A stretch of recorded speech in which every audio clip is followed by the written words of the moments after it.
자, 안녕하세요. 이번 주에는 동영상 수업을 하기로 했죠? 네.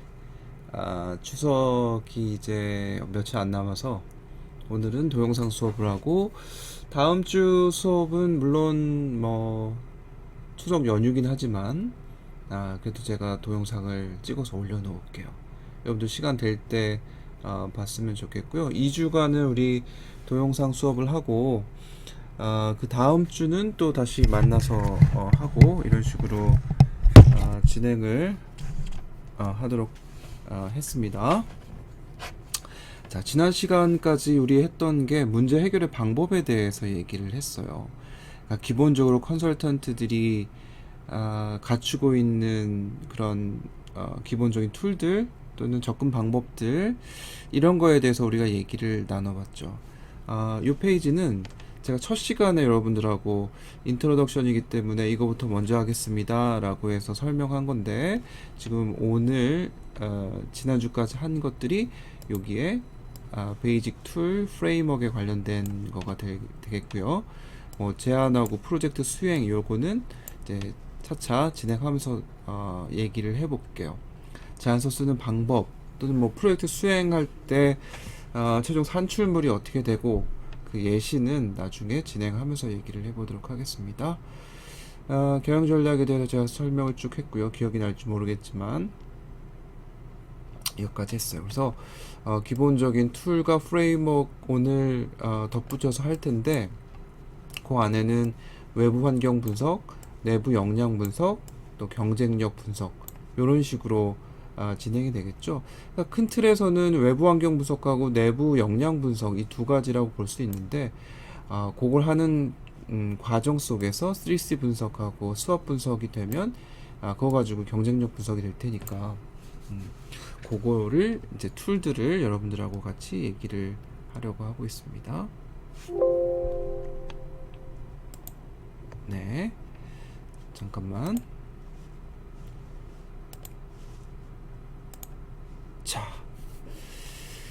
그래서 이제 경쟁력 분석이라는 것부터 먼저 개념을 설명하고, 외부 환경 분석하고 내부 역량 분석, 이렇게 설명을 하는 게 좋을 것 같아요. 우리가 컨설팅을 할 때 대부분 어떤 회사의 경쟁력 분석이 항상 앞쪽으로 들어가는데, 물론 전략 컨설팅 같은 경우에는 아주 중요한 부분이죠. 경쟁력 분석이라는 게. IT 관점에서의 IT 컨설팅 분석할 때도 어느 정도는 경쟁력 분석을 합니다. 왜냐하면 이 IT 시스템을 도입을 해야 되는 이유에 대해서 설명을 앞에서 해야 될 테니까, 보고서 앞쪽에서 우리가 이 프로젝트를 왜 하느냐라는 것들 설명하려면 결국은 경쟁력 분석부터 먼저 들어가야 될 거고, 일반적인 그 분석의 툴로 활용될 수 있는 거기 때문에 기본적으로는 갖춰줘야겠죠. 경쟁력 분석에서 제일 많이 하는 게 알다시피 아이고 3C 분석이죠. C가 앞쪽에 있으니까 많이 봤을 것 같아요. 제가 요 컨설팅 그 엔투르 자료는 빨리 하고 넘어갈게요. 그래서 좀 정리를 하는 게, SK 자료를 가지고 정리하는 게 또 좋을 것 같아서, 일단 여기에 나와 있는 것들은 사실 엔투르의 컨설턴트 교육 자료는 되게 함축되어서 만들어져 있기 때문에 조금 더 집대성한 게 SK 자료니까 뒤쪽에 가서 다시 한번 얘기해 보도록 하겠습니다. 3C 분석은 세 개의 팩터, 코퍼레이트하고 또는 이제 컴퍼니라고 할 때도 있고, 다행히 둘 다 C로 시작해서 코퍼레이션이나 컴퍼니라고 하고, 그 다음에 고객에서는 커스터머에 대한 분석, 그리고 경쟁사, 컴페티터에 대한 분석을 하게 되면, 우리 기업의 경쟁력 분석할 때 우리 스스로의 경쟁력이 얼마나 높은가, 시장 점유율이나 브랜드 이미지, 기술력, 이런 것들이 자원, 이런 것들이 우리가 다른 기업에 비해서 얼마나 더 강점을 지니고 있는가라는 것들을 강조하기 위해서 몇 가지 분석을 하게 되는 거죠. 고객 입장도 그래요. 우리가 지금 경쟁하고 있는 이 시장에서의 타겟 고객층은 어떤 특징이 있을까라는 것들 얘기를 해주면 결국은 그게 우리 기업의 경쟁력 분석으로 연결이 되겠죠. 그래서 전체적인 규모, 고객의 규모, 뭐 시장이라고 봐야 되겠네요. 시장 규모하고 성장성, 시장 규모의 성장성이랄지 고객의 세그멘트나 그들의 니즈, 또 구조적인 변화가 고객 입장에서 어떻게 변화되어 가고 있는가.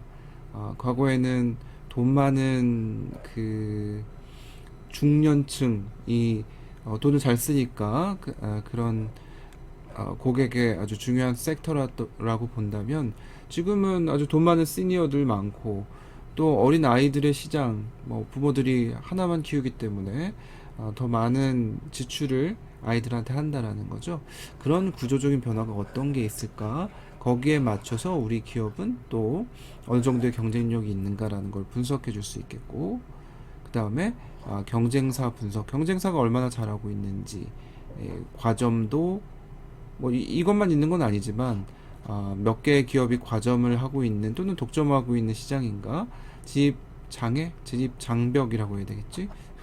진입 장벽은 얼마나 높은가, 또 경쟁사들 각각의 강점과 약점은 어떤 게 있는가, 이런 것들을 각각 분석해 보면 결국 이제 우리 기업의 경쟁력이 어느 정도 높은가라는 것들을 분석해 볼 수 있을 겁니다. 다시 정리하자면 자사 고객 경쟁사를 분석해서 기업의 내부 외부의 핵심적 팩터들에 대한 분석을 하게 되면 우리 기업이 어느 정도 경쟁력을 지니고 있는가라는 게 분석이 되어진다라는 거죠. 경쟁력 분석할 때는 몇 가지 중요한 포인트들이 있을 텐데, 앞에서 얘기했던 팩터들을 기반으로 해서 옆에 있는 팩터들 있죠? 이런 것들이 기본적으로 분석하고자 하는 대상이 될 테니까 그거에 대한 질문들을 여기다가 표현을 해 놓은 거지. 그래서 당사의 대상 시장 규모, 고객의 바탕을 둔 대상 시장 규모의 추이는 어떻고, 당사 주 고객은 누구가 되고, 특성과 속성은 어떤가, 당사의 관점에서 봐야 되겠죠. 경쟁력 분석이니까.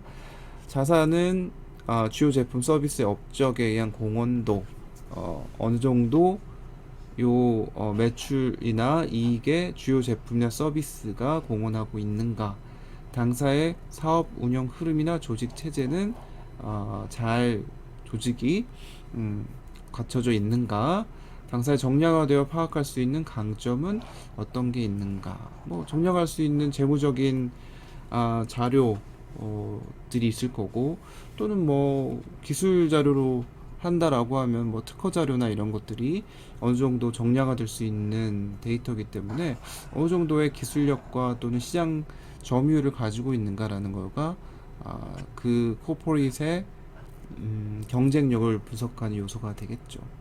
그 다음에 경쟁사, 우리 기업의 주 경쟁사는 누구고, 약점, 뭐 강점도 봐야 되겠지.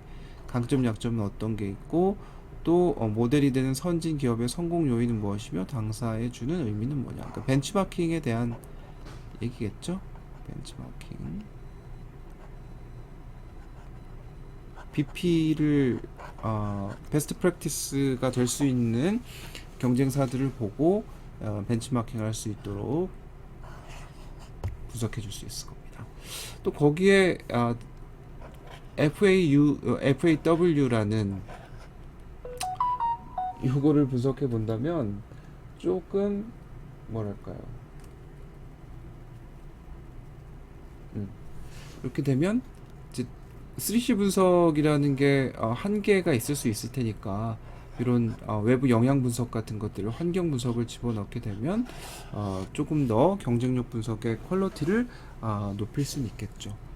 그러니까 요런 게 이제 바탕이 돼서 아까 경쟁력 분석이라는 거는 외부 환경 분석과 내부 역량 분석 중간에 이런 분석들이 들어갈 수 있다라고 얘기했으니까 걸쳐져 있는 거죠. 결국 이제 환경 분석이라는 게 외부 환경에 영향을 받아서 우리의 경쟁력이 어느 정도의 그 수준인가, 경쟁력 수준이 어느 정도인가, 이런 것들을 분석할 수 있겠다라고 이해할 수 있겠습니다. 예시를 한번 볼까요? 시장 규모 추이, 이 고객 분석할 때 이런 장표들을 만든다는 거지.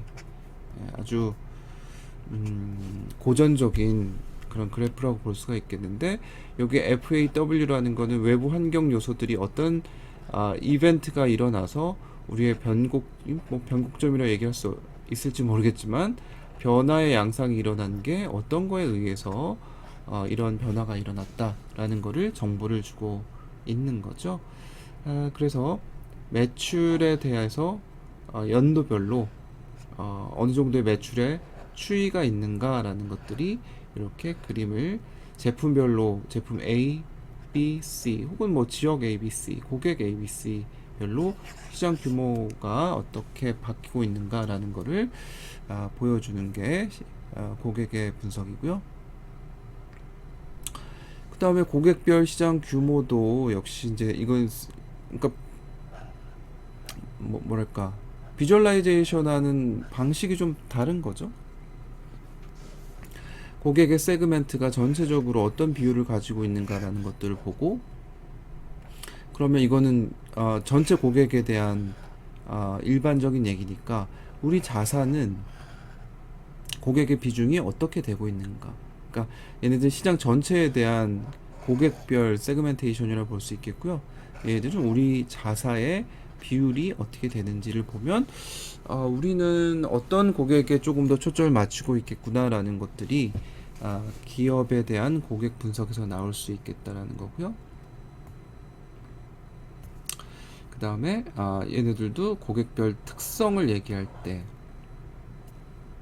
표현을 하는 건데, 여기에 각각 ABC라는 영역을 만들어 놓고 얘들에 대해서 이제 소구 포인트라는 거는 일본 말인데, 사실 소구라는 거는 어떤 어필할 수 있는 포인트들이 어떤 게 있는가라는 것들을 보여주는 게 소구 포인트라고 얘기할 수 있습니다. 그래서 각각의 고객들의 특성을 볼 때 A라는 그 고객은 어떤 소구 포인트가 있는지 그런 것들 이제 분석해 본다는 거죠. 이 타겟에서 매력적으로 보여줄 수 있는 우리 어필할 수 있는 그런 포인트들이 어떤 게 있는지를 고객 A한테는 어떤 걸로 어필해야 되는지, B한테는 어떤 걸로 어필해야 되는지 그런 특성을 분석해 준다는 얘기고요. 그래서 그걸 바탕으로 해서 대상 시장을 명확하게 하고 고객이 원하는 게 무엇인가라는 것들을 객관적으로 파악을 하고 뭐 등등 그런 것들을 분석해 줄 수 있겠습니다. 그 다음에 경쟁 사고의 경쟁 수준을 분석할 때는 마켓 쉐어에 대한 얘기를 해줘야 되겠죠. 특정 기업이 마켓 쉐어가 어떻게 바뀌고 있는가라는 것들을 뭐 1, 2, 3이라는 기업마다 마켓 쉐어, 각 그 기업이 가지고 있는 제품별로 마켓 쉐어가 바뀌고 있는 거를 쭉 보여주게 되면 특정 제품 뭐 분류여도 좋고 각각 뭐 제품 명이어도 좋고 마켓 쉐어를 추이를 보면 기업의 경쟁력이 어디에 좀 있는가 제품 수준에서 얘기해 줄 수 있겠고요. 그 다음에 성공 기업의 성공 요인, 그래서 특정 기업에 대해서 성공 요인들이 어떤 게 있는가 해놓고 세부적으로 써주고 우리의 기업이 채택할 수 있는 그런 의미들이 어떤 게 있는지를 분석해 주게 되면 경쟁사에 대한 분석을 또 할 수 있겠고, 그 다음에 이런 경쟁사의 약점은 또 어떤 게 있는지, 연구, 제조, 판매, 서비스별로 각 기업들에 대해서 약점이라고 얘기할 수 있는 거는 어떤 게 있다, 전체적으로 분석을 해주는 거죠. 그래서 경쟁 상황이 어떻게 되고 있는지, 경쟁력, 각각의 기업의 경쟁력이 우리한테 불리하게 작용하는 건 없는지, 뭐 특징들을 파악해주는 이런 것들을 경쟁사에 대한 분석이라고 할 수 있겠습니다. 많은 기업들이 다른 것보다는 경쟁사에 대한 분석을 어떻게 하면 체계적으로 할 수 있을까라는 거에 관심이 정말 많은 것 같아요. 왜냐하면 경쟁 사회이기 때문에 우리 기업의 경쟁자들에 대한 동향 파악 이런 것들이 다른 것보다 훨씬 더 중요하죠. 고객의 트렌드 분석하는 거는 어찌 보면은 뭐 중장기적으로 픽스돼 있다고 볼 수 있겠고, 뭐 시간이 지남에 따라서 많은 플럭추에이션이 있다고 보기는 어려울 텐데, 경쟁사는 발버둥을 치니까 살아남기 위해서. 그래서 매년 전략이 바뀔 수 있고 매년 출시하는 그런 제품의 특징들 이런 것들이 다를 수 있기 때문에 분석을 각각 잘 해줘야 되겠고, 또 기업에서 바라고 있는 게 경쟁사에 대한 분석을 조금 더 체계적으로 해줬으면 좋겠다라는 거에 주안점이 있다, 이렇게 볼 수 있겠습니다. 자사에 대한 분석도 해야 되겠죠. 물론 컨설턴트들보다 내부에 있는 사람들이 훨씬 더 잘 알겠지만, 그래도 이제 분석은 갖춰줘야 되기 때문에 제품별 업적 추이, 매출이나 이익 또는 이익률을 각각의 제품별로 나눠놓고, 얘네들 뭐 3개 정도 제품을 가지고 있다라고 가정한다면 이익이 어떻게 되는가, 이익률은 또 어떤 게 컨트리뷰션 높고 어떤 건 마이너스인가, 이런 것들을 봐줘야 되겠고, 우리 기업의 조직이 뭐 하이라키컬하게 많이 만들어져 있는지, 아니면 슬림화해서 굉장히 빠르게 변화에 적응할 수 있는 그런 조직을 가지고 있는지, 이런 것들도 조직에 대한 조직 체계 분석 이런 것들도 되게 컨설팅 할 때 많이 하고요. 자사의 강점, 약점 이런 것들을 분석해 주게 되면 이제 3C 분석의 컴퍼니 또는 코퍼레이트에 대한 분석이 이제 마무리가 되겠죠. 그래서 저도 할 때, 컨설팅 할 때 항상 이거를 그렸어요. 3C 분석은 뭐 컨설턴트들은 다르게 하냐, 그렇지 않습니다. 뭐 똑같죠. 가장 직관적으로 이해할 수 있는 분석이기 때문에 3C 분석은 경쟁력 분석할 때 뭐 너무 간단하지 않냐 이렇게 생각할 수도 있겠지만, 또 간단한 게 잘 먹힐 때가 많기 때문에 3C 분석 많이 합니다.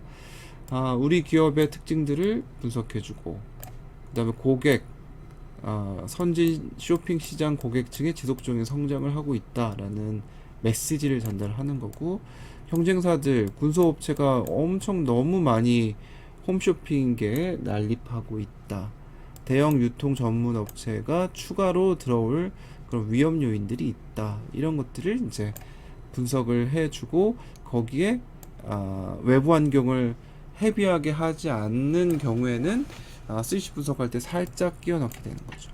외부 환경에 어떤 영향 요인들이 있을까, 고객 관점의 서비스 마인드, 재무장 필요, 이런 게 이제 뭔가 사회적인 변화 이런 것들이 어떤 게 있는지를 보고 포함을 시켜보자라는 거죠. 그래서 항상 메시지는 요 3C 분석을 했을 때 외부 환경까지를 포함시켰다라고 치고, 우리의 방향성이 어떻게 가져야 되겠다라는 시사점이 항상 있어야 된다는 거죠. 그러니까 제가 지난 시간에도 얘기했지만, 대부분이 현황에 대한 분석 플러스 항상 메시지 또는 시사점 이런 것들이 연결이 언제나 돼야 된다라는 거는 굉장히 중요한 부분이기 때문에 계속 우리가 놓치지 말고 보셔야 될 것 같아요. 내내 CC 분석에 대한 건데, 홈쇼핑 분야에 대한 겁니다. 우리 홈쇼핑의 마켓쉐어, 기술력, 이익력, 이익률, 자원, 인지도 이런 것들이 어떤가, B 홈쇼핑에 비해서 인지도가 좀 낮습니다. 근데 우리는 인력은 좀 좋고 정보 시스템은 잘 갖춰져 있어요. 이익률은 되게 고가 중심 상품으로 해서 이익률이 높은 거 위주로 구색 갖추기가 되어 있고, 기술력도 어느 정도 괜찮습니다. 그리고 마켓쉐어도 우리가 좀 높습니다. 이런 식으로 3C 분석의 팩트를 가지고 분석해 주게 되면 시사점들이 오른쪽에 네네 그렇죠. 사실이 있고 그다음에 시사점, 이런 식으로 도출해 주는 방법으로 진행하게 되죠. 네. 뭐 예시니까 3C 분석에서의 시사점은 어떤 게 있을까?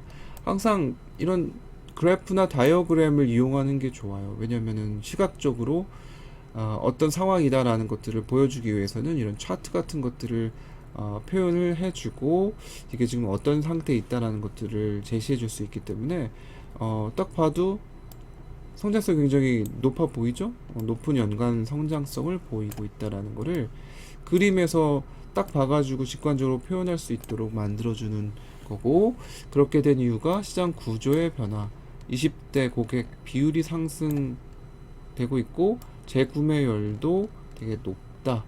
그리고 상위 30%의 고객층이 전체 매출의 70%를 차지한다. 뭐 이런 것들에 대한 이제 인사이트를 가지고 얘기할 만한 메시지를 이제 전달을 해줄 수 있어야 되는 거죠. 그래서 주요 고객의 특성이 뽑혀져 나오면 이거 가지고 역시 또 시사점이 나옵니다. 우리 인지도 제고를 통한 우리 홈쇼핑 고객의 확대가 필요하고 충성도 제고가 필요하다. 왜냐하면 재구매율이 높기 때문에, 그러니까 연결이 되어 있어야 된다는 거죠. 그지? 그래서 그런 식으로 시사점이 뽑혀져 나온다는 겁니다. 경쟁자도 보면 야, 우리의 이런 레이더 형식으로 비주얼라이제이션 했을 때 각각 상품, 방송 제작, 기타 물류 관점에서 봤을 때 지금 각각의 경쟁자들이 어느 위치에 그 포지셔닝을 하고 있는지 이런 것들을 이제 보면 이렇게 표현이 될 수 있다는 거죠. 그래서 경쟁자들을 분석해주고 거기에 대한 시사점을 표현해주고 그런 식으로 할 수 있겠다라는 겁니다. 그죠? 이것도 역시 이제 우정사업본부 우체국에 관련된 분석할 때 자사에 대한 코퍼레이트 분석, 그 다음에 고객에 대한 분석, 경쟁사에 대한 분석, 시사점 이런 식으로. 그러니까 다분히 어떤 개인적인 주관적인 게 좀 필요한 거죠. 여기 팩트가 나오게 되면 여기에서 뭔가 시사점을 뽑혀져 나와야 되기 때문에, 지난 시간에 우리가 코인 뒤집기라고 얘기를 했는데 이게 안 되니까 이렇게 갑시다 그런 식으로 하는 것보다는 종합해서 여기 나와 있는 것들을 종합해서 디테일하게 시사점을 뽑아낼 수 있는 것들이 되게 중요한 부분이 될 수 있겠습니다. 그래서 3C 분석은 그런 방식으로 하고, 이제 수압 분석이죠. 수압 분석은 내부 분석하고 외부 분석이 같이 들어가 있는 거예요. 그러니까 내외부 분석 같이 할 수 있으니까 되게 중요하죠. 외부 환경의 기회 요인과 위험 요인을 분석해주고 또 내부의 강점 약점을 분석해주고 거기에서 대안과 시사점을 도출하는 방법이니까 되게 중요하다고 볼 수 있겠고요. 수업 분석은 그래서 strength, weakness, 그리고 opportunity하고 threats 이런 식으로 기회와 위험 요인을 외부 분석을 통해서 도출하고, 내부는 강점, 약점이 어떤 게 있는지를 도출해서 향후 대안을 뽑아내는 방식이 수압 분석이라고 흔히 얘기하고 되게 많이 쓰여집니다. 그런데 중요한 거는 강점, 약점, 기회, 위험 요인을 뽑아내는 게 물론 중요하죠. 하지만 그게 중요한 게 아니고, 여기에서도 매트릭스의 중심이 되는 애들은 얘고 이쪽에 있는 애들은 강점, 약점이 무엇이고 기회, 위험 요인이 무엇인가라는 팩트를 찾아가는 방식이라는 거죠. 근데 정작 중요한 거는 얘네들을 뽑아내는 게 중요한 게 아니고, 그걸 바탕으로 해서 SO 전략, 강점이자 기회인 거는 어떤 방식으로 활용을 잘 할 수 있을까. 그 다음에 반대로 있는 게 WT 전략, 즉 약점이면서 위험 요인인 거는 어떤 대안이 있을까. 약점을 보완한 외부 환경 위협에 대응하는 전략 방안이 어떤 게 있는지를 하나하나 생각하면서 뽑아내줘야 된다는 거죠. 그러니까 여기에 각각의 리스트가 쭉 있을 테니까 걔네들을 반영해서 요 셀들에 들어갈 내용들이 어떤 것이 될 수 있을 것인가라는 거를 뽑아내면은 그것이 더 중요한 것이다. 이 전략을 수립해내는 게 더 중요한 부분이라고 볼 수가 있다는 거죠. 그래서 거기에서 시사점을 도출하면 되겠다라는 겁니다. 예를 한번 들어볼까요? 얘들이 이제 우정사업부에 관련된 건데, 강점은 국가기관으로서 공신력이 있고 우편 서비스에 대한 고객들의 친근감, 신뢰감 등등이 있다. 물류망도 뭐 100년 이상 우체국은 뭐 일제 때도 있었을 테니까 물류망이 잘 갖춰져 있겠고. 약점: 방문 소포 접수 인력과 차량 부족하다. 마케팅 및 물류 전문가가 부족하다. 우체국에서 뭐 마케팅하는 거 거의 못 들어봤잖아요, 그치? 그리고 소포 파손 가능성은 높다. 이런 약점들이 있었다는 거고. 기회: 전자상거래, 이커머스 이런 걸로 해서 소포 수요가 되게 증가를 하고 있고, 시장 개방에 대한 사업 자율성이 확보가 되고 있다. 그리고 물류 정보 기술에 대한 비약적인 요소 기술의 발전이 있었다. 기회 요인이 될 것이고. 위험 요인은 통신 기술의 발달에 대해서 우편 수요 감소 가능성. 이게 일장일단이 있는 거죠. 그죠? 편지는 잘 안 보내고 택배는 늘어나고, 그리고 기존 택배 업체들의 설비 투자, 대한통운이나 이런데, 한신택배 이런 데서 설비 투자 취급점 확대가 되기 때문에 이런 것들은 위험 요인이다. 그러면 이거를 가지고 예를 들어 위협이자 약점인 경우에 어떤 방식으로 해결할 수 있을까? 서비스 특성에 따른 서장일까? 따른 서비스 특성에 따른 성장과 소화물 운송망의 분리 운영. 소화물 서장 뭘까요? 그냥 우편물이라고 해야 될까? 뭐 좀 이상하네. 어쨌든 우편물하고 뭐 택배 같이 그런 것들을 보내는 거는 분리를 할 필요가 있겠다.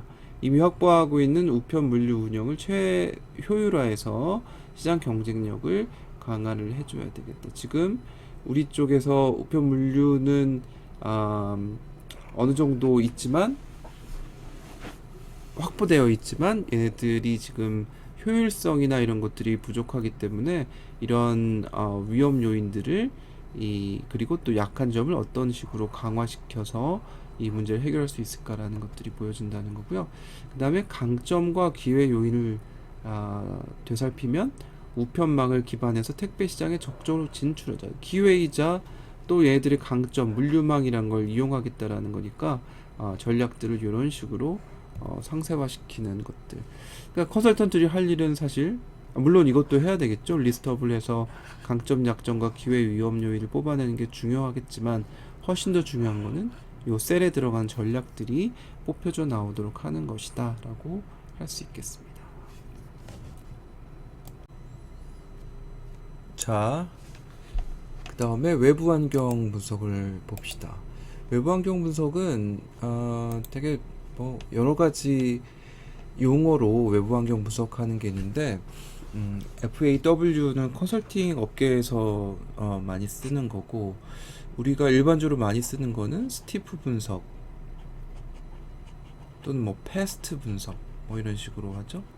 소셜, 테크놀로지, 이코노믹, 그 다음에 이콜로지컬, 혹은 뭐 environmental, 그 다음에 policy, 이런 식으로 사회적인 거, 기술적인 거, 경제적인 거, 또 환경적인 거, 또 정책적인 거, 또는 뭐 정치적인 거, 이런 것들을 고려해서 외부 환경들을 분석한다는 거고, 패스트 분석은 뭐 똑같아요. policy, 그 다음에 economy, 그리고 social, technology, 이렇게 보는 거. 그래서 우리가 거시적인 환경이라고 하죠. 거시 환경 분석이라고 하는 거. 그러니까 외부 환경 분석은 거시 환경 분석 플러스 산업 분석이라고 볼 수가 있어요. 그래서 FAW 분석이라는 거는 지금 거시 환경 분석할 때, 스티프 분석할 때하고 유사하게 볼 수 있는 거고, 또 산업 분석은 뒤쪽에서 파이어포스 모델 얘기할 때 마이클 포터 얘기한 아주 유명한 프레임워크이죠. 그걸 분석한다는 거고요. FAW는 결국 forces at works라는 거. 그러니까 우리가 어떤 업무를 수행하는 데 있어서의 힘이라고 하는 거죠. 그걸 거시적인 힘 위주로 분석하는 거다.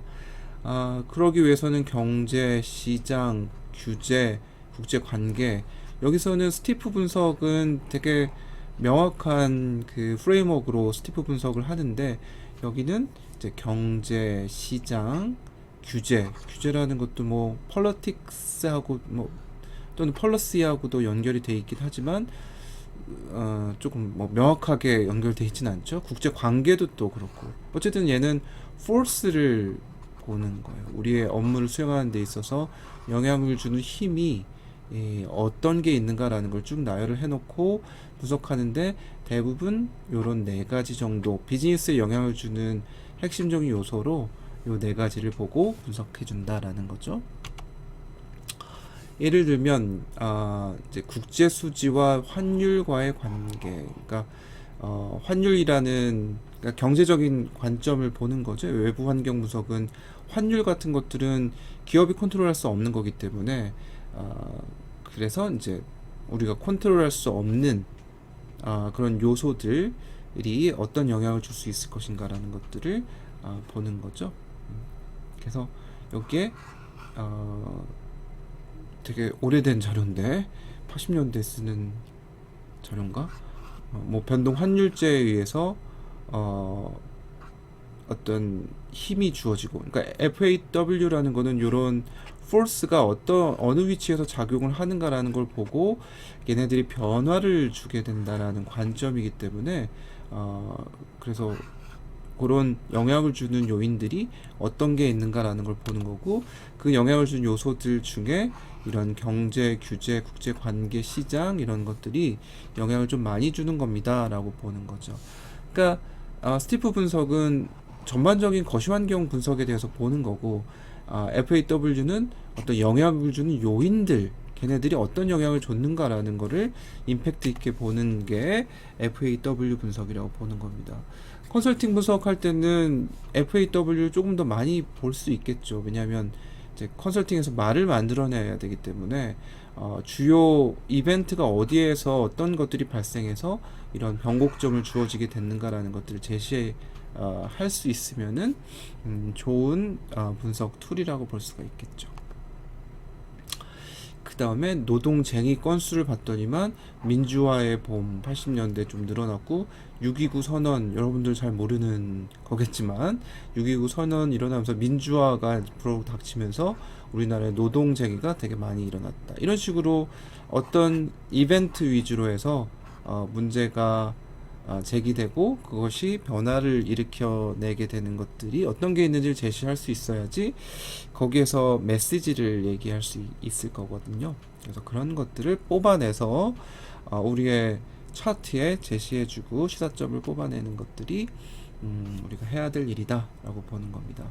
가령 LG 홈쇼핑 같은 경우에는 봅시다. 외부 환경을 분석했더니 홈쇼핑 시장이 높은 성장세를 이루고 있다. 경제적인 것들 봤을 때 IMF 이후에 소비 심리가 회복이 돼서 갑자기 성장 단계에 접어들게 된 거, 또 외국의 투자 같은 외국 기업과의 관계를 얘기를 하는 거죠. 뭐 이런 것들이 쭉 외부 환경 분석을 해봤더니 거기에서 영업 매체별 상품 소싱 역량 강화가 필요하고, TV나 인터넷, 카탈로그 각각의 상품들이 어떤 것들을 갖다가 팔아야 되는가라는 요 소싱 역량이 되게 필요합니다. 백오피스 기능이 강화가 돼서 뒤쪽에서 효율성을 높이기 위한 것들이 중요한 요소입니다. 뭐 이런 것들이 시사점으로 제시가 될 수 있는 거겠죠. 외부의 환경 영향에 의해서 뽑아내는 것들을 얘기하고 있고요. 이것도 또 예시인데 우정사업본부가 예시가 많네요. 정보화 전략 수립에서도 FAW 분석이 결부가 될 수 있겠죠. 정보화 전략을 수립하려고 했을 때 외부의 어떤 영향 때문에 정보화 전략이 수립돼야 됩니다. 이런 것들 풀어나가야 되기 때문에 경제환경, 사회환경, 기술환경 이런 것들이 어떻게 바뀌고 있어서 정보 시스템이 꼭 갖춰줘야 됩니다. 이런 얘기 하고 싶은 거 아니겠어요? 경제환경 분석 봤더니 전자상거래 시장 규모, 그리고 전자상거래에서 소포 시장 규모가 엄청나게 높아지고 있습니다. 이거를 데이터를 관리를 해야 되지 않을까요? 라는 거고, 인터넷 이용자가 이메일을 보유하고 있어서 1998년도부터 이메일 가지고 있는 인터넷 이용자 수가 되게 많이 늘어가고 있습니다. 이런 영향 요인들 때문에 우편 물류에서도 이런 패러다임 시프트가 일어날 것이고, 그래서 이 로지스틱스로 전환이 필요하고, 전자상거래를 이용하면은 신규 고객이나 신규 서비스 창출이 되게 필요하고 가능합니다 라는 시사점을 얻게 된다는 거죠. 대부분 이렇게 진행을 하게 됩니다. 네, 그래서 FAW 분석은 그렇게 하는 거고요. 파이어포스 모델은 뭐 다 알지 않아요? 파이어포스 모델에 대해서는 마이크 포터가 만들어서 5개의 포스에 대해서 각각을 분석을 한다라는 것들이기 때문에 아마 익히 잘 알 것 같습니다. 그래서 뭐 우리 산업 내 경쟁자들, 공급자, 구매자, 그리고 잠재적으로 진입할 사람들, 또 우리 제품하고 대체제가 되는 것들의 위협, 이런 것들을 산업 구조를 분석한 수준에서는 요 5개 정도의 포스를 분석하면은 외부 환경 분석으로서 가능하다는 거죠. 그러니까 흔히 우리가 거시 환경 분석은 이렇게 큰 거고, 그 안에 산업 분석이 있고, 그 다음에 그 산업을 구성하고 있는 기업의 내부 역량 분석이 들어가져 있기 때문에 이 구조에 대해서 이해를 하시면 될 것 같아요. 그래서 가장 바깥을 둘러싸고 있는 거는 거시환경 분석, 스티프나 또는 FAW 분석으로 얘기할 수 있는 것이고, 그 다음에 산업 분석으로 파이포스 모델을 산업 구조 분석을 얘기를 해주는 거, 좀 스코프가 줄어드는 거죠. 그 다음에 내부 역량 분석은 그 산업 내에 있는 우리 기업의 역량을 분석하는 것이기 때문에 컨트롤러블한 거죠. 그래서 요 거시 환경은 우리가 컨트롤할 수 없는 요인들을 분석한다는 거고, 중간에 있는 얘는 산업 분석은 일부분 우리가 컨트롤할 수 있는 게 있는 거고, 공급자, 구매자하고의 관계가 있기 때문에 일부분 컨트롤 가능하다 볼 수 있겠죠. 내부 역량 분석은 뭐 컨트롤러블 하다라고 할 수 있겠습니다. 우리의 자원 같은 것들은 내부에서 컨트롤할 수 있기 때문에 제어가 가능하다고 보는 거죠. 분석하는 내용들이 어떻습니까? 라고 하면 우리 기존 산업 내의 경쟁은 경쟁자 수, 퇴출 장벽, 뭐 산업 수익성, 뭐 이런 걸로 산업 내의 경쟁을 분석하는 거죠. 만약에 뭐 스마트폰이다라고 하면 삼성이다라고 하면 삼성의 경쟁자라고 할 수 있는 뭐 애플 또는 뭐 하웨이, 뭐 이런 경쟁자들이 누가 있는지, 퇴출 장벽은 나가는 장벽은 얼마나 있는지, 뭐 이런 거죠. 그리고 이 산업에서의 수익성이나 비용은 어떤 게 들어가 있는지 분석해 주는 거고, 공급자의 교섭력, 공급자가 힘이 센가 아니면 우리 매니팩처러 또는 서비스 업체가 힘이 센가를 보는 거죠. 공급자 집중도, 공급자가 몇 명 없는지, 기업이 몇 개 없는지를 보는 거고, 전방 통합의 위협 정도, 얘들이 부품만 만드는 게 아니고 제품까지 다 만들겠다라고 하면은 얘들이 힘이 세지는 거니까 그런 것도 분석해 보고요. 공급자 전환 비용, 우리 업체가 공급자를 바꿀 때 스위칭 코스트가 얼마나 드는가. 낮게 들면은 얘가 힘이 센 거고, 많이 들면은 공급자가 힘이 센 거고, 그죠? 대체재의 존재, 이런 것들을 공급자 자체를 바꿀 수 있는지 보는 거고, 구매자의 교섭력도 그렇습니다. 사주는 사람이 한쪽에 쏠려 있으면 얼마나 밤잠 안 오겠어요. 안 살래 이렇게 하면은 문제가 되니까, 그럼 구매자의 교섭력이 높아지는 거죠. 구매자의 가격 민감도, 정보 수집력, 후방 통합 능력 정도, 이렇게 통합해서 구매자가 내가 그거 다 만들래 라고 하면은 역시 구매자의 그런 후방 통합 능력 정도에 따라서 교섭력이 높아질 수도 있다는 거고요. 그다음에 진입 장벽, 규모의 경제가 필요하면 진입 장벽이 되게 높겠죠. 초기 투자가 많을 테니까 대규모 자본 투자가 필요한 것인지 이런 것들 쭉 본다는 거고요. 대체재 위협, 대체재 가격 정도, 되게 싼 게 우리는 비싸게 파는데 대체재는 되게 싸다. 그리고 대체재에 대한 구매자의 편향성이 되게 높다. 전환 비용이 되게 낮다라고 하면 대체재 위협이 되게 크게 될 수 있을 겁니다. 어쨌든 우리가 팔고 있는데 어떤 애들 들어와 가지고 싸게 혹은 구매자 한테 어필을 잘할 수 있는, 또는 바꿔도 크게 전환 비용이 안 드는 그런 대체재가 나온다라고 하면 대체재 위협이 되게 높겠다라는 거죠. 그래서 이런 식으로 전통적이지만 그래도 여전히 많이 쓰여지는 파이포스 모델 이용 많이 하고 있습니다. 그래서 이런 것들, 새로운 진입자의 위협, 대체재의 위협, 공급자의 교섭력, 구매자의 교섭력, 이런 것들을 각각 분석을 해준다는 거죠.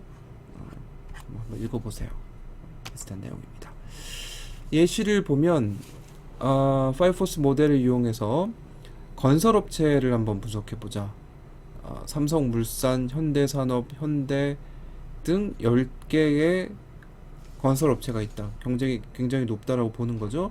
원가 경쟁이 되게 치열하고 브랜드 요구사항, 뭐 자인이 무슨 레미안이니 이런 브랜드 요구사항이 되게 높고, 뭐 이런 것들이 업계 내 경쟁자라고 볼 수 있겠고, 건설하려면은 설계나 시공, 자재 공급업체가 있기 때문에 걔네들이 굉장히 강력한 힘을 지니고 있는가라는 걸 본다는 거고, 그다음에 고객, 발주처와 분양 계약자, 고객들이 좋은 위치에 분양하는지 아닌지에 따라서 얘들이 청약을 하는 수치가 높고 낮은 게 결정이 되기 때문에 그런 것들을 이제 고려를 해줘야 된다는 거죠. 그래서 분양자가 힘이 되게 싸냐, 분양 계약자 또는 발주처, 뭐 시행사인 거죠. 시행사의 힘이 센지 낮은지 이런 것들 분석해 준다는 거고, 대체품, 아파트의 경우에는 단독주택, 연립주택, 전원주택, 오피스텔 이런 게 대체품이 되는 거죠.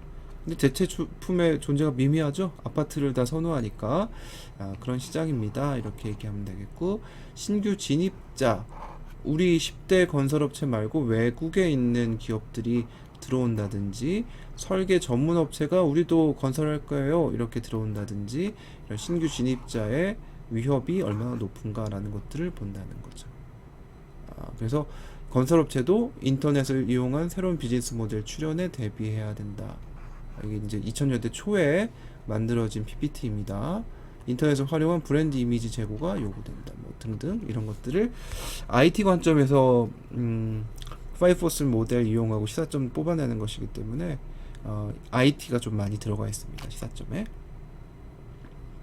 중장비 산업도 그런 방식으로 분석해 볼 수 있겠고요. 그죠? 자, 그 다음에 내부 역량 분석 한번 얘기해 볼까요? 내부 역량 분석이라는 거는 이런 밸류체인을 그린 다음에 밸류체인 상에서 우리가 어디가 강하고 어디가 약하다라는 거를 뽑아내는 거를 밸류체인 분석이라고 얘기를 합니다. 그래서 여기에 보면은 제조업의 시스템에서는 연구개발이 앞쪽에 나오겠고, 뭐 조달, 제조, 물류 이런 밸류체인들이 쭉 나열이 돼 있겠고, 뭐 금융업이나 외식, 소매업, 광고 대리점에서도 각각 어떤 그 밸류체인에 의해서 고객한테 가치를 제공을 하고 있는가 라는 것들이 비즈니스별로 혹은 산업별로 다 다르게 정의될 수 있겠죠. 그런 거를 만든 다음에 이제 분석을 하게 되는 겁니다.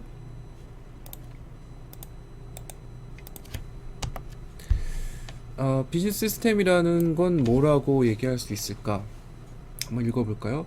상품 및 서비스가 고객에게 도달할 때까지 주요 기능을 어떠한 사상을 가지고 하나로 연결한 것. 그죠? 그 다음에 이것을 전략의 바탕을 두고 재구성하거나 강화해서 경쟁사회 차별화에 결부시킨 시책을 입안함. 되게 어려운 말을 많이 쓰는데 어떤 액션 플랜을 만든다라는 거겠죠. 우리 밸류체인을 그린 다음에 경쟁사와 어떤 부분에서 차별화시킬 수 있을 것인가라는 것들을 뽑아내서 실제로 업무에서 반영해서 수행할 수 있도록 만들어주는 거를 비즈니스 시스템이라고 얘기를 합니다. 산업공학도들한테는 되게 익숙하죠. 인풋이 들어가고 프로세스를 거쳐서 아웃풋이 나오는, 그래서 사용자한테 딜리버리하는 이런 프로세스, 그 가운데 있는 거를 우리 밸류 체인이라고 정의를 내릴 수가 있겠죠. 비즈니스 시스템은 이런 전체적인 거라고 볼 수가 있겠어요. 인풋은 뭐가 있고 아웃풋은 뭐가 있고, 그 중간에 우리는 어떤 프로세스를 거쳐서 이 아웃풋을 내는가 라는 것들을 보면 되겠죠. 이걸 잘 정의하면 이런 게 가능합니다 라는 거고, 뭐 모든 기업들이 자신의 내부 비즈니스 시스템이 어떻게 돌아가고 있는가 라는 것들을 정의를 내립니다. 이런 목적을 가지고 그렇게 보면 되겠고요. 비즈니스 시스템은 각 사업별로 이런 어떤 기능들이 포함이 되어야 될 것인가 라는 것들로 다 정의 내려줄 수가 있겠죠. 그래서 기능별 관점은 요게 펑셔널 관점을 보는 거고요. 사업별 관점은 이런 식으로 이렇게, 그러니까 바라보는 관점이 이런 식으로 본다라고 보면 되겠어요. 기능별 관점은 이런 식으로 마치 매트릭스 만들어 놓은 것 같은 느낌인데, 이런 기능을 이런 식으로 나눠서 본다는 거고, 사업은 얘네들의 링크가 어떤 식으로 프로세스가 진행이 되고 있는가라는 요 가운데 들어가는 거의 구성 또는 플로우 이런 것들이 어떤 게 있는지를 보는 거니까, 이런 거를 사업별 관점이라고 볼 수 있겠죠. 그래서 이건 앞에 있는 내용하고 똑같은 내용이네요. 비시스템은 문제 발견, 문제 해결, 종합, 요런 그게 세 가지의 목적을 가지고 있습니다. 사실 우리는 비즈니스 시스템이라는 말보다는 밸류 체인이라는 말을 훨씬 더 많이 쓰는 것 같은데,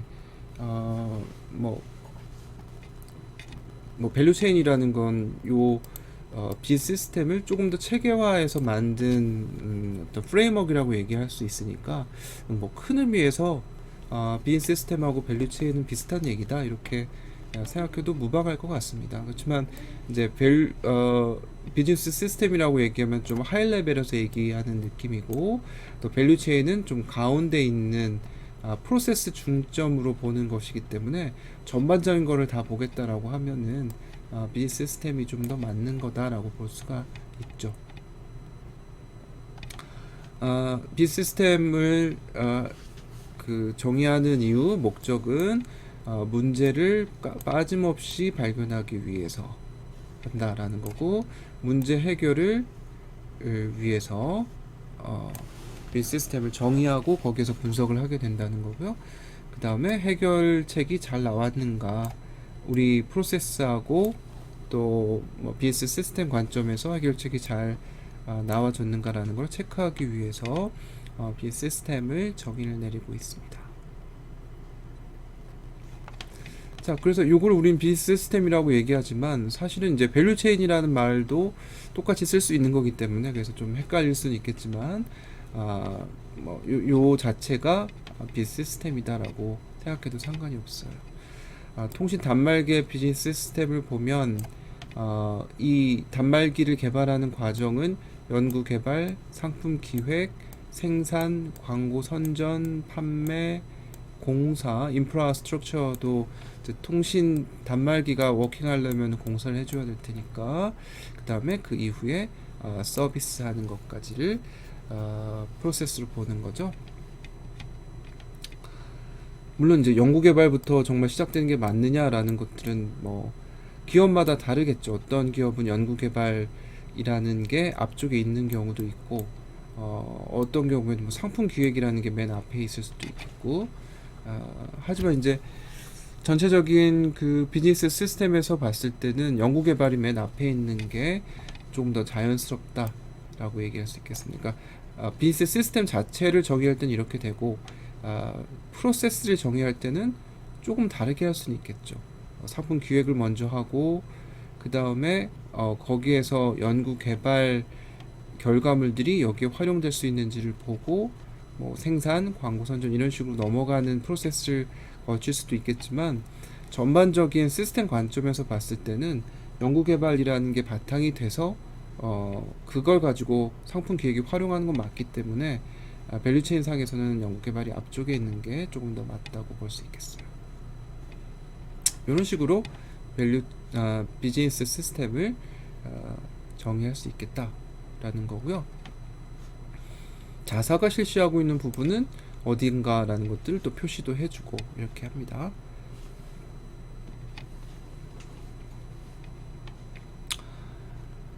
문제 해결을 어떻게 할 것인가 라는 문제를 뽑아내는 거, 이거를 비즈니스 시스템을 가지고 해볼 수 있겠다는 건데, 여기에 보면 이제 만들어진 상품을 판매하는 거하고 팔리는 상품을 판매한다.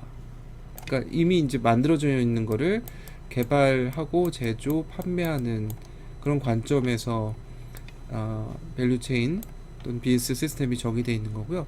어떤 거는 아예 처음부터 연구 개발해서 개발하는 케이스 이런 것들로 구분 지어 볼 수가 있겠죠. 고객의 입장에서 봤을 때는 얘들은 대중차, 그러니까 연구 개발을 안 하고 디벨롭먼트, R&D를 안 하고 디벨롭먼트부터 하기 때문에 효율을 중시하는 가성비가 좋은 대중차 입장에서 보는 거고, 코스트도 그런 식으로 구성이 돼서 개발, 제조, 판매 이런 식으로 코스트가 구성이 되면 고객에게 보는 가치는 물론 뭐 코스트하고 똑같은 건 아니겠지만 코스트에다가 플러스 알파를 해서 가치가 인식이 될 수 있는 거고요. 고급차 같은 경우에 연구 개발부터 시작이 돼서 각각 코스트가 들어가는 것이기 때문에 훨씬 더 높은 가치를 주는 어떤 바탕이 된다라고는 얘기할 수 있겠습니다. 그래서 이런 거를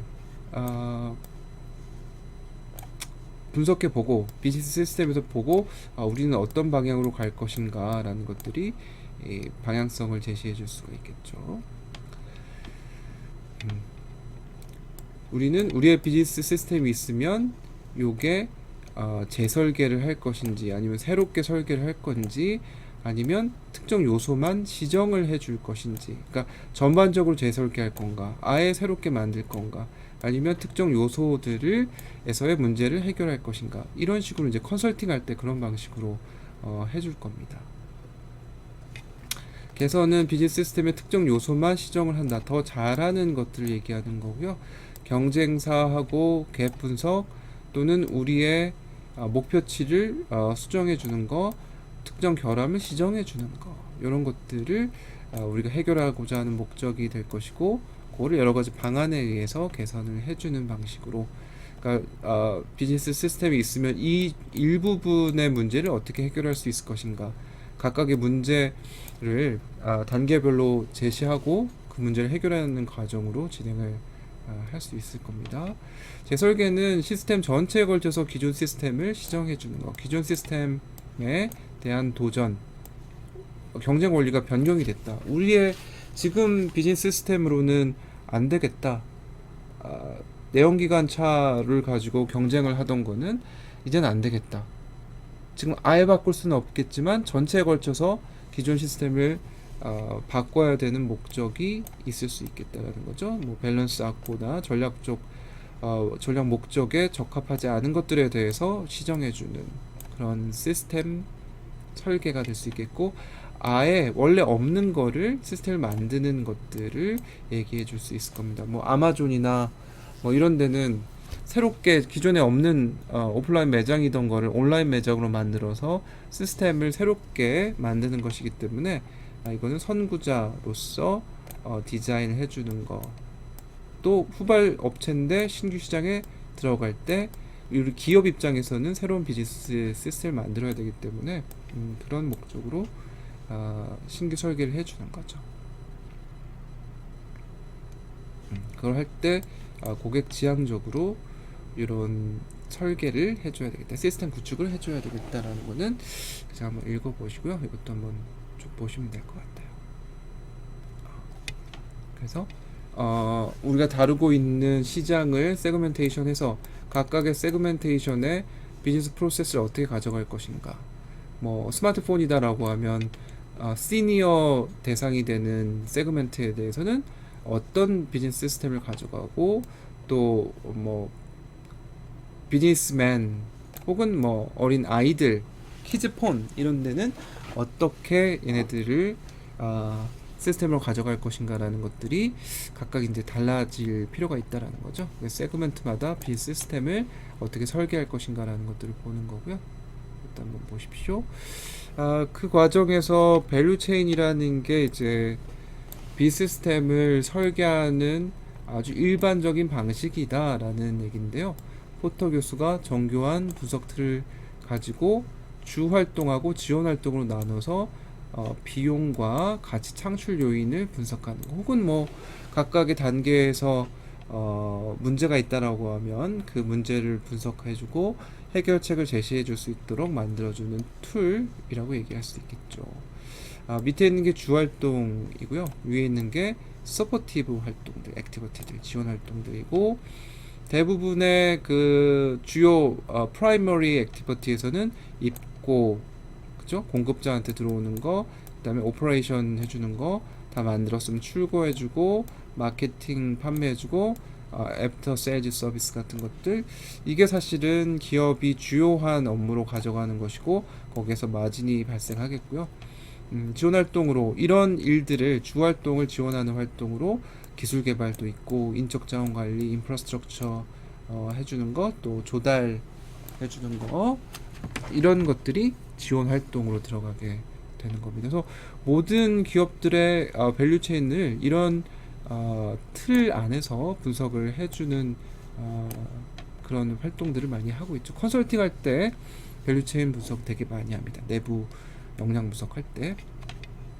그래서 역시 세그멘테이션이 있고 세그멘트가 있고 여기에 대한 목표가 있고 각각의 어떤 밸류 체인을 가지고 얘네들을 목적을 달성해 줄 수 있을 것인가, 이런 것들이 이 시스템에서 제시가 될 필요가 있다는 거죠. 예를 한번 봅시다. LG 생활 건강, 엔투루 자료니까 LG가 많죠. LG 생활 건강의 밸류 체인을 분석해 보면 대부분 이런 식이에요. R&D, 구매, 그죠? 여기 서플라이어들한테 사오는 거, 생산, 그다음에 만들어진 거 물류, 그다음에 마케팅, 영업, 그다음에 지원, 뭐 서비스까지 포함을 한다면, 여기 서비스가 없네.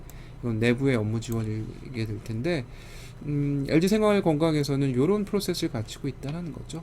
그래서 업무 프로세스에서는 주요 업무들에 대해서는 신제품 개발, 브랜드 관리, IMC 운영, 요건 이제 영업하고 내부 관리해 주는 건데, 그런 것들이 이제 업무들이 신제품 개발과 브랜드 관리, 광고판 쪽에서는 어떤 활동들을 진행하고 있는가라는 것들이 요 각각의 단계마다 활동하는 것들에 대한 내용들 이렇게 만들어 주게 되면, 여기에서 이제 잘하고 못하고 하는 거를 분석을 해주겠죠. 컨설팅이니까 이런 프로세스 중에 어디가 지금 뭐 미싱 링크라든지 아니면 문제가 되고 있다라는 거를 뭐 인터뷰나 실제로 관찰 이런 것들을 통해서 분석해낼 수가 있을 겁니다.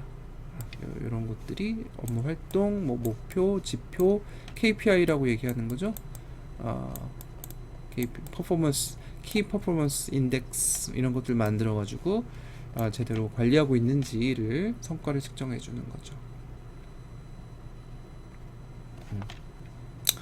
네, 대부분 비슷합니다. 이것도 밑에 밸류 체인들이 이렇게 있고, 이걸 이제 여러분들이 나중에 내부 역량 분석할 때 이런 것들을 다 레퍼런스를 보고 우리가 분석하고자 하는 비즈니스는 어떤 밸류 체인을 가지고 있는가라는 것들이 좀 달라질 수는 있겠죠. 여기는 뭐 기획, 개발이라는 게 좀 들어가 있네.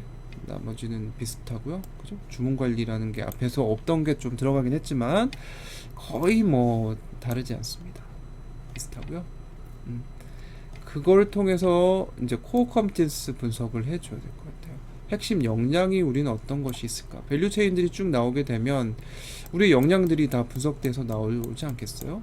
그 중에 우리가 잘하는 게 뭐 마케팅인지 아니면 세일즈인지 서비스인지 이런 것들이 여기에서 핵심 역량이라는 것들을 가지고 분석을 하게 될 겁니다. 핵심 역량은 뭐 이런 특징이 있어야 되겠다. 차별적 우위, 가치 창조에 기여, 모방되기가 어려워야 되고 또 여러 개의 사업에 걸쳐 있어야 된다. 그거를 우리는 핵심 역량이라고 본다라는 거죠. 뭐 어떻습니까? 우리 삼성은 핵심 역량이 뭔가, 또 현대자동차는 뭔가, 뭐 구글은 뭔가, 뭐 이런 식으로 정의 내릴 수 있어야 되겠죠. 삼성 같은 경우는 자본이나 관리 역량 이런 것들이 핵심 역량이라고 또 볼 수 있을 거고, 또 뭐 LG는 어떤 게 있을까요? LG의 그 사훈이라고 할까? 이게 인재 경영, 인화라는 건데 좀 약해 보이죠. 그래서 LG는 사실 어떤 게 핵심 역량인지 모르겠어요. 현대자동차는 막 도전 의식, 정주영 회장 뭐 돌아가신 지 오래됐지만 초창기 현대자동차는 도전 의식에 의해서 무대포 정신 이게 핵심 역량이라고 볼 수 있었는데 좀 달라진 것 같네요 요즘은.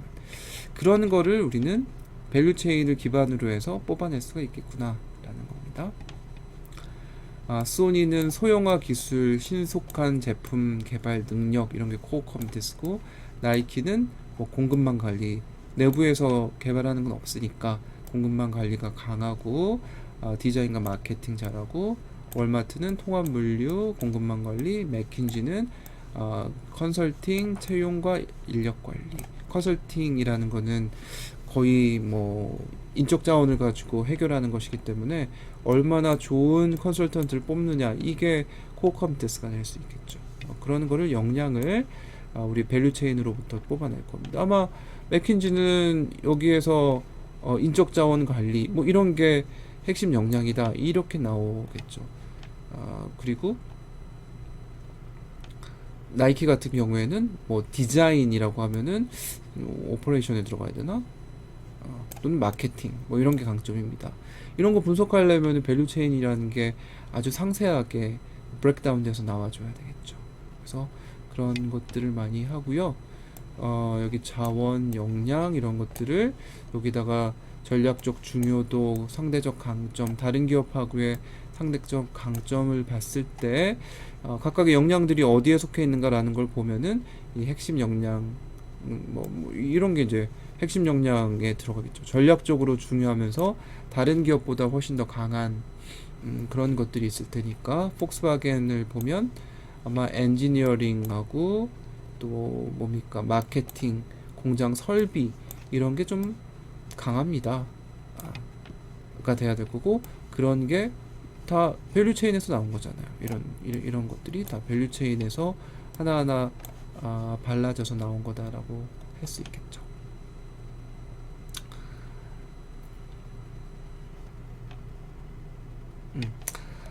내부 역량 분석할 때 밸류 체인만 있냐 그렇진 않고 맥킨지에서 나름대로의 프레임워크를 만들어서 분석을 하는데 기업의 역량이 이제 기업 이념은 어떻고 스트럭처는 어떻고 스킬은 어떻고 스트래티지, 스타일, 스텝 왜 6개지? 여기 뭐가 있었지? 시스템인가 보다. 야, 이 사람들이 이렇게 만들어 놨을까? 이런 S로 시작하는 7가지 정도의 개념을 가지고 내부 역량을 분석을 해봤더니 우정사업본부 실제로 컨설팅한 최종 결과물이에요. 7S 분석했더니 shared value, 기업의 어떤 가치 관점에서 어떤 역량이 있는가를 보고, 뭐 스트럭처 관점에서 조직기관, 공공기관의 조직 형태가 민간기관 조직 형태로의 전환하는 과도기적인 상황이다. 이런 것도 이제 분석해 본다는 거죠.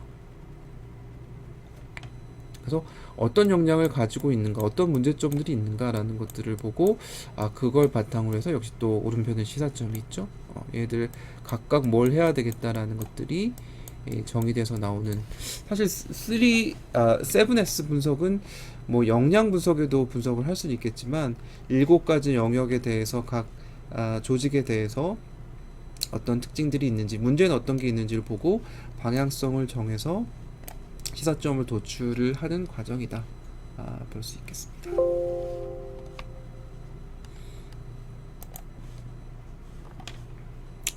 네, 그래서 컨설팅 방법론을 한번 봤고요. 이거 하나만 보고 마치는 게 좋겠네요.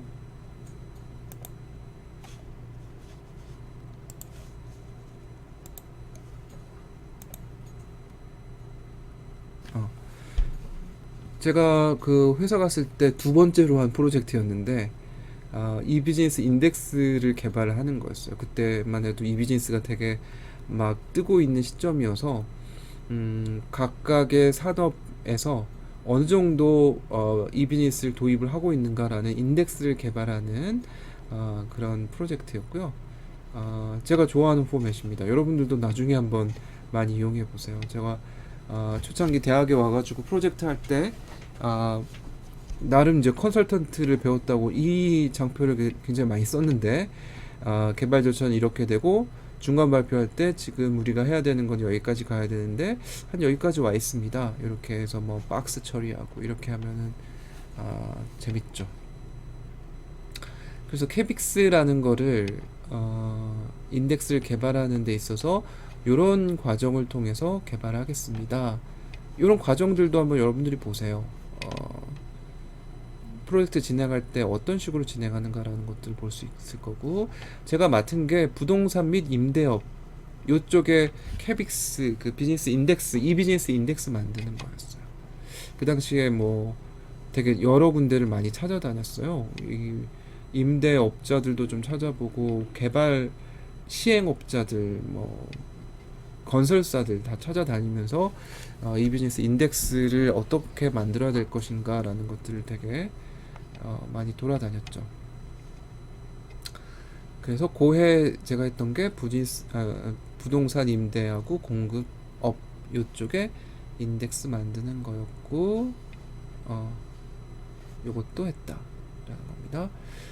그때 이제 평가한 게 environment하고 resource infra, 평가하는 요소들 얘기하는 거예요.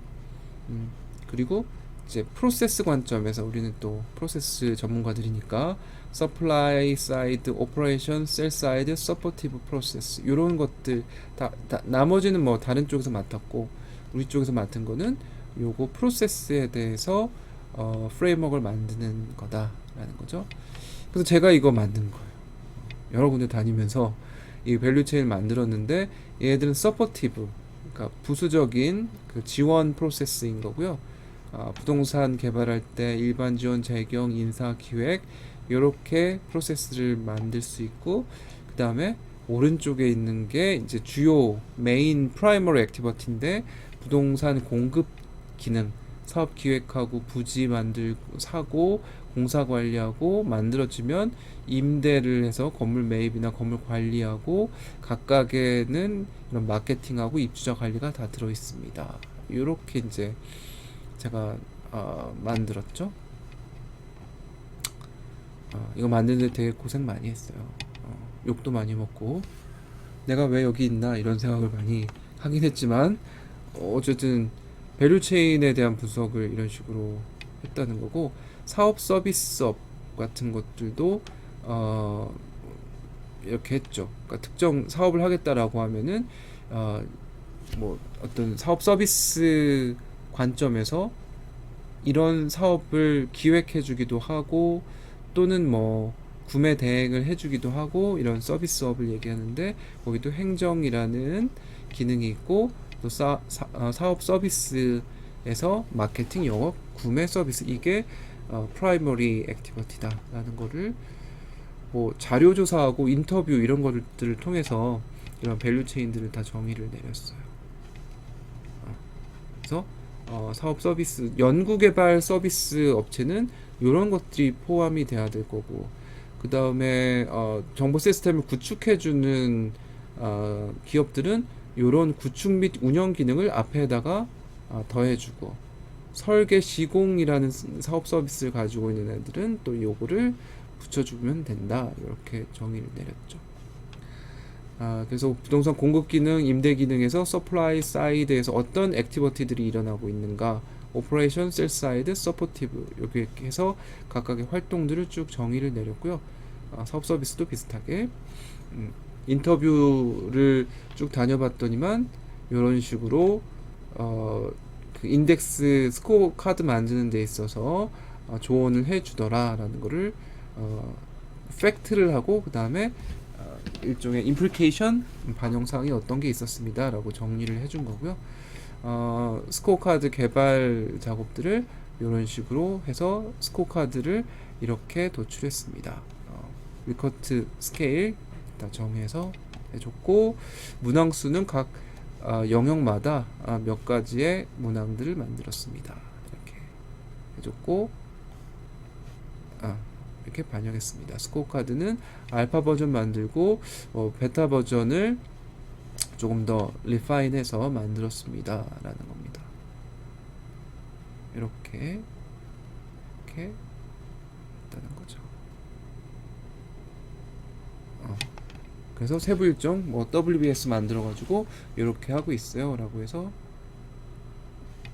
끝내는 방식으로 이렇게 했죠.